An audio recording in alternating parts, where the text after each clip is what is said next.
கண்டுபிடிக்கிற மொத்த தப்பு என் மேலதான் இருக்கு. புரிஞ்சுக்கிட்டு திரும்ப அதே பண்ண. இதே இப்போ நம்ம பேசுறோமா, வீடியோல பாக்குறோமா, சே அவ்வளவுதான். நம்மளால வருத்தம் தான் பண்ண முடியும். இந்த கையில வளையல எவ்வளவு சொன்னாலும் நீ கேட்க மாட்டே, போட மாட்டியா? போட்டங்க மாவு அரைச்சனா சரி, அதை வழிக்கும் போது அவ்வளவுதான். அதை இந்த கைட்டி போடுறதுக்கு ஒரு வருஷம் ஆகும். அதனால ஒரே கையில போட்டுட்டாங்க. காலையிலே பாப்பா வேறங்க இப்ப 2 நாளா இங்கேயும் சுத்தமா நவுந்து எதையாவது புடிச்சு லைட்டா எந்திரிக்க ஆரம்பிச்சுட்டாளா. ஓசை பிடிச்சி இழுத்துட்டு இருந்தா அதுக்கு இவன் சொல்றான், சிலிண்டர் எல்லாம் வெடிச்சதுன்னா சோறு குழம்பு பார்க்க முடியாது, மொத்தமா இருக்கவே மாட்டோம்டா அப்படி. காலைல பாருங்க, நம்ம வீட்டுல வந்து பன் குழம்பு, நம்ம வீட்டுல அப்புறம் சாதம் வடிச்சிட்டு இருக்கா, மீன் மேக்கரு சாதம். நான் இட்லிக்கு மாவு தாங்க அரைச்சி வச்சிருந்தேன். அப்புறம் இவர் வேணாம்னு சொல்லிட்டாரா. அதுவும் இல்லாம எங்க கிரைண்டர் ரிப்பேர். அந்த ரிப்பேர்லயும் நான் அரைச்ச காரணமே என் பொண்ணுக்காக தான். அவளுக்கு டெய்லியும் காலையில என்ன ஊட்டுறதுன்னு கன்ஃபியூஷனாவே போயிட்டு இருக்கா. வாழைப்பழம் அந்த மாதிரி எல்லாம் ஊட்டுவேன். ரெகுலரா ஊட்டும் போது சளி பிடிக்கலாம்ல, நான் வேக வச்சுதான் ஊட்டுவேன். இருந்தாலும் அதே வேக வச்சா அவளுக்கு போர் அடிச்சிடும் அப்படிங்கறதுனாலயே ஓடாத கிரைண்டர்ல அவளுக்காக கஷ்டப்பட்டு எப்படியோ அரைச்சிட்டாங்க. ஆனா இவ்வளவு மாதிரி ஒருத்தர் பார்க்க முடியாதுங்க. எல்லா வேலையும் முடிச்சுட்டாங்க. நான் குழம்பு வச்சா நீ வைன்னு சொல்லி இதே சமைச்சு சொல்லி திரும்ப குழம்பு வைக்க சொன்னான். எல்லாம் வெங்காயம் தக்காளி எல்லாம் வெட்டிட்டு திரும்ப போயிட்டு வானலாம் எடுத்து போடுறேன். என்ன இல்லை அம்மா சுத்தமாங்கடா. இந்த மாதிரி தான் கொலை வெறியாவில் உங்கள் வீட்டில் கண்டிப்பாக யாராவது மாதிரி இருப்பாங்கல்ல. என்ன சிரிக்கல? எல்லா வேலையும் இப்படி தாங்க. கடைக்கு போயிட்டு வந்த உடனே அது இல்லை இது இல்லைம்மா, கடைக்கு போகிறதுக்கு முன்னாடி நேரம் வரதான் போயிட்டு ஜாமான் வந்து வைப்போம். அப்போ தான் திரும்ப கடைக்கு உடனே அங்கே நான் திரும்ப ஓடுவேன். என்ன பண்ணுறது 2 பேரும்? இப்பெல்லாம் அவ கூட அடங்குறது இல்லைங்க. முன்னையாவது படுக்க வச்சுட்டு போய் நான் ஏதாவது ஒரு வேலை செய்வேன். பின்னாடியே வரா துணியை புடிச்சுக்கிட்டே. அதாவது இவங்க நவரெல்லாம் மாட்டாங்களா, முட்டி போட்டு டேரக்டா எந்திரிக்கலாம், புடிச்சுக்கிட்டு அப்படியே எந்திரிக்கலாம், மேல போட்டு எந்திரிச்சிடறான். இப்போ பாப்பாவுக்கு இந்த பொரியல் செய்து பாதாம்லாம் சேர்த்து வறுத்து அரைச்சதுங்க. சிவன்யா என்ன சிவன்யா? அப்புறம் ஒருத்தவங்க வந்து சொல்லியிருந்தாங்க, நம்ம வீடியோவை 1 வருஷமா பார்க்கலையாங்க, இப்போதான் பார்க்குறாங்களா. அந்த யூடியூப் எல்லாருக்குமே இப்படி தான் பண்ணும். ஒருத்தவங்கள்ட்ட ரெகுலராக போய் காட்டாது அல்கரிதம். எனக்கு மட்டும் இல்லை, பெரிய கிரியேட் இருக்காங்களா அவங்களையுமே அப்படி தான் கொண்டு காட்டாதுங்க. இதான் பார்த்த வரையும் சந்தோஷம். நம்ம சேனலை சப்ஸ்கிரிப்ஷன்லேயே போட்டு வைங்க, அப்போ தான் ஒரு இதுக்குள்ளே இருக்கலாம். அப்புறம் ஒருத்தவங்க வந்து பரவாயில்ல ப்ரோ, இத்தனை வருஷம் நீங்கள் மாறவில்லை, இப்படியே இருக்கீங்க, சந்தோஷம்னாங்க. இத்தனை வருஷம்னாலும் மாற மாட்டேங்க, எவ்வளோ பெரிய இடத்துக்கு போனாலும் மாற மாட்டேன். நீங்கள் கேட்ட அர்த்தம் என்னன்னு தெரியல, நான் சொல்கிறது மற்ற விஷயங்களை சொல்கிறேன். இப்போ கமெண்ட்ஸுக்கு மட்டும் கொஞ்சம் ரீப்ளை பண்ணுறது இல்லை. அதுக்கு என்ன காரணம் பார்த்தீங்கன்னா நிறைய இருக்கா. நம்ம படித்து படித்து படித்து பார்த்துட்றேன். மொட்டையாக ஹார்ட்டும் கொடுத்துட்டு ஒரு கொடுக்காம இருக்க முடியல. அதில் ஒரு சில பேட் கமெண்ட்ஸ் இருக்குது. அப்போ அது பார்க்கும்போது ஒரு மாதிரி டென்ஷன் ஆகிடுதா. மற்றபடி இந்த வர்ற கமெண்ட்ஸ் அப்படியே பார்த்துட்டு தாங்க இருக்கிறேன். அப்புறம் இவ்வளோ நாள் வந்து வீடியோ போடுறீங்க, வாழ்க்கையில் மாற்றம் இல்லையா, கூற வீடியோ வச்சுருக்கீங்க. நம்ம வீடியோ தாங்க போடுறோம் பேருக்கு, மற்றபடி இங்கே என்ன நடக்குது ஒன்றும் மாறல. இப்படியெல்லாம் இருக்குது. நம்ம கண்டிப்பாக மாறிச்சுன்னா இது பண்ணுங்க, கூற விட பார்த்துட்டு போனாங்க. நமக்கு நிறைய இப்போதைக்கு கமிட்மெண்ட்ஸ் இருக்குங்க. குழந்தைங்க படிக்க வைக்கிறது அது இதுன்னு எல்லாத்துக்கும் இந்த ஸ்பாட் தான் கரெக்டான ஸ்பாட்டு. ஸ்கூலாக இருக்கட்டும், ஹாஸ்பிட்டல் எல்லாம் பர்ஃபெக்டாக இங்கே இருக்குது. அம்பாரம் போனோம், அங்கேயும் இருக்க முடியலங்க. ஈரோடு கிளம்புனா அங்கேயும் இருக்க முடியல. எங்கே போகிறோம் தெரியாமல் தான் இப்போ முடிச்சு உட்காந்துருக்கோம். அடுத்தது வந்து இப்போ ஸ்கூல் வேறு ஓப்பன் ஆக போகுது. அது வேறு என்ன பண்ண போகிறோம். ஒரு பக்கம் சேர்க்க தான் போகிறோம், ஒன்றும் பிரச்சனை இல்லை. இருந்தாலுமே இவனை காலைல அங்கே 2 கிலோமீட்டர் இவனை கொண்டு விடுறது, கூப்பிட்டு வர்றது, மெயின்டைன் பண்ணுறது ரொம்ப கஷ்டமாக போயிடும்.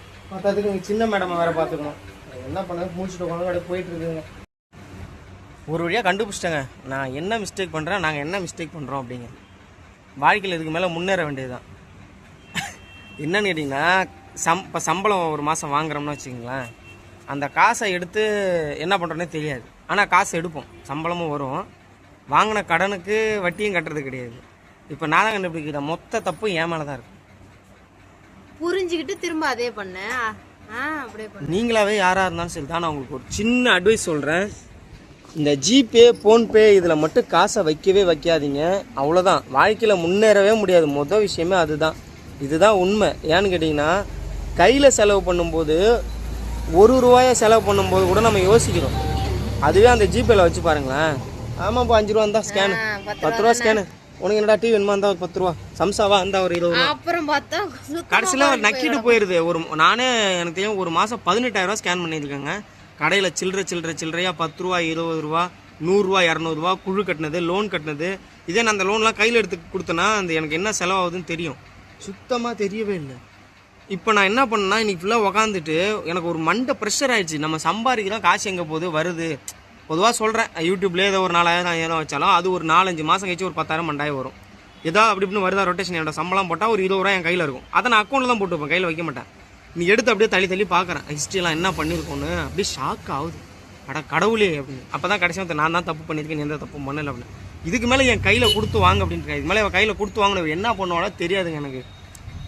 என்னோட அனுபவத்தை சொல்கிறேன், அட்வைஸ் இல்லை. பெரிய பெரிய பணக்காரங்க கூட ஜிபே ஃபோன் பில்லை வச்சு அதிகமாக ஒன்றும் பண்ண மாட்டாங்க ட்ரான்சாக்ஷன்லாம். நான் என்ன பண்ணுறோம் என்ன செலவு நடக்குதுன்னு தெரிஞ்சுக்கணுன்னா கண்டிப்பாக கையில் தான் பணத்தை எடுத்து வைக்கணும். அப்புறம் இப்போ இன்ஸ்டா எதை தன்னாலும் இந்த மே 18 இந்த ஈழத்தமிழர்களும் வந்துட்டு அதில் ஒரு வீடியோ பார்த்தேன், என் கண்ணே கலங்கி போச்சு. ரொம்ப எனக்கு இவ்வளோ நாளாக எனக்கு அந்த அப்படின்னா என்னங்கிறதே தெரியவே தெரியாது, சுத்தமாக தெரியாது. இன்ஸ்டாவில் பார்த்துட்டு இருக்கும்போது என்னம்மா இப்படி வந்துக்கிட்டே இருக்கு, என்னதான் பிரச்சனை அப்படின்னு கேட்டதுக்கு அப்புறம் தான் இவர் சொன்னார். வந்து பொதுவாகவே 2 பேருக்கு என்ன பிரச்சனை தெரியலங்க, தெரியாமல் நான் பேசக்கூடாது. அதை பற்றி நான் படிக்க விரும்பல. அந்த வீடியோ பார்த்தா எனக்கு ரொம்ப ரொம்ப ரொம்ப மனசு வந்து கஷ்டப்படுது. அதனால நான் பார்க்கல. ஏன் அதை பார்ப்பாங்களா? அது அந்த இசைப்பிரியாங்கிற அந்த நியூஸ் ரீடர் வந்து அவங்களெல்லாம் அப்படின்னு இதை நிர்வாணப்படுத்தி அந்த ஐயோ சாமி அதை பார்த்தோன்னே எனக்கு அப்படியே கண்ணிலேருந்து தண்ணி வர ஆரம்பிச்சிருச்சு. அதான் சொல்கிறேன்லங்க, சுற்றி என்னென்னமோ நடந்துட்டு இருக்கு. இதில் எனக்கு அது உனக்கு இதுன்னு சொல்லிட்டு இங்கே யாருக்கு என்ன நடந்தாலும் யாரும் கண்டுக்கிறது இல்லை. சொல்கிற மாதிரி அவங்க அவ்வளோ பேர் இறந்தாங்க, இன்னுமுமே அவங்களுக்கு எந்த தீர்வுமே கிடையாது. அவங்களுக்குன்னு ஒரு தனியாக இந்த மண்டபமே இது பண்ணியிருக்கிறாங்க. அதெல்லாம் பார்க்கும்போது அவ்வளோ ஒரு கஷ்டமாக இருக்குதுங்க. இதே இப்போ நம்ம பேசுகிறோமா வீடியோவில் பார்க்குறோமா, சே அவ்வளோதான். நம்மளால வருத்தம் தான் பண்ண முடியும். நினச்சா இங்கே யார் வேணா என்ன பண்ணலாம், பக்கத்து வீட்டுக்காரனுக்கு எங்கே வெளியூர்லேருந்து எவனா அடித்தாலே நம்மளுக்கு என்னென்னு உட்காந்துருக்குறோம். இதில் பக்கத்தில் நடந்திருக்கு, அது எவன் போய் கேட்பான்? பணம் தாங்க, எல்லாம் பணத்தை வச்சு எல்லாத்தையும் அமுக்கி விட்டானுங்க ஆல்ரெடி அரசியல்வாதிங்களாம். மற்றதுக்கு இப்போ நம்ம தலைவர் வர ஒரு கூட்டணியிலையும் இருக்கார்.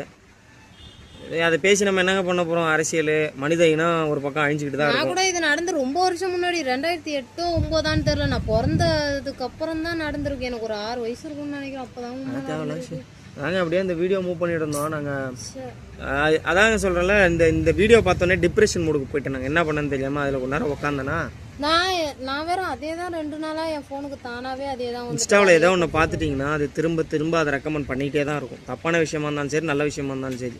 இதுக்கு தான் குழந்தைங்க கையில் ஃபோனை கொடுக்காதீங்கன்னு சொல்கிறது. ஆனால் யாரும் அதை கேட்கறது இல்லை. அவ்வளோதாங்க வீடியோ எனக்கு தெரியும், இல்லை ஒன்றுமே இல்லை. சும்மா இன்றைக்கி என்ன பண்ணோங்கிறத எடுத்தோம், ஏதோ தோணதை பேசி அப்லோட் பண்ணியிருக்கோம். இப்படி உங்களுக்கு தெரியாதில்ல, நம்ம ஒரு நாள் நம்மளும் மேலே வந்து நல்லா வீடியோ போடும். பாய்ங்க.